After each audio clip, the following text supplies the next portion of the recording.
ఈ వీడియోలో నేను శ్రీ మహావిష్ణువు యొక్క దశావతారాల్లో భగవాన్ శ్రీకృష్ణుడి 8వ అవతారం గురించి అయితే చెప్పబోతున్నాను. ద్వాపర యుగంలో మధుర రాజ్యాన్ని పాలించే రాజు కంసుడు. అయితే అతను చాలా దుర్మార్గుడు, క్రూరుడు, ప్రజలను హింసించేవాడు.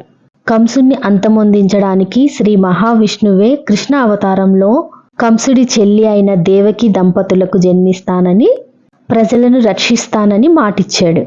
ఈ మాట నారదుల ద్వారా కంసుని చెవిలో పడింది.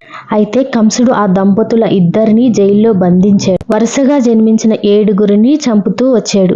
అయితే 8వ సంతానమైన శ్రీకృష్ణుడు దంపతులకు చెప్పాడు, నేను పుట్టగానే యశోదా నందుల ఇంట వదలమని. వసుదేవ దేవకి దంపతులకు కృష్ణుడు పుట్టిన వెంటనే జైలు తలుపులు వాటంతట అవే తెరుచుకున్నాయి. యమునా నది ఉధృత కూడా తగ్గింది. వసుదేవుడు శ్రీకృష్ణుణ్ణి ఎత్తుకొని వెళ్ళి యశోదమ్మ దగ్గర వదిలిపెట్టాడు. అలాగే ఆ సమయంలోనే యశోదమ్మకి ఆడ శిశువు జన్మించింది.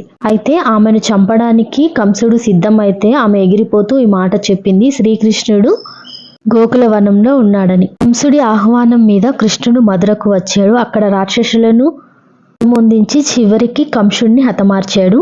కృష్ణుడికి ఎంతమంది గోపికలు ఉన్నప్పటికీ రాధ మాత్రమే కృష్ణుడికి ఇష్టమైన ప్రియ. కృష్ణుడు ద్వారక నగరాన్ని స్థాపించాడు. రుక్మిణిని వివాహం చేసుకున్నాడు. అలాగే జాంబవతి, సత్యభామ, మిత్రబింద వంటి అనేక రాణులను వివాహం చేసుకున్నాడు.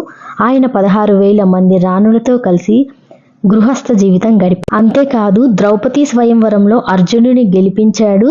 కురుక్షేత్రం యుద్ధంలో అర్జునుడికి సారథి అయ్యాడు. చివరి దశలో యాదవ వంశం కలహాల వల్ల నశించింది. ద్వారక సముద్రంలో మునిగిపోయింది. భగవంతుడు తన అవతారాన్ని ముగించుకొని వైకుంఠాన్ని వెళ్ళిపోయాడు. ఈ వీడియో కనుక మీకు నచ్చితే లైక్ చేయండి. మరిన్ని ఇలాంటి వీడియోస్ కోసం ఛానల్ ని సబ్స్క్రైబ్ చేసుకోండి. Thank you.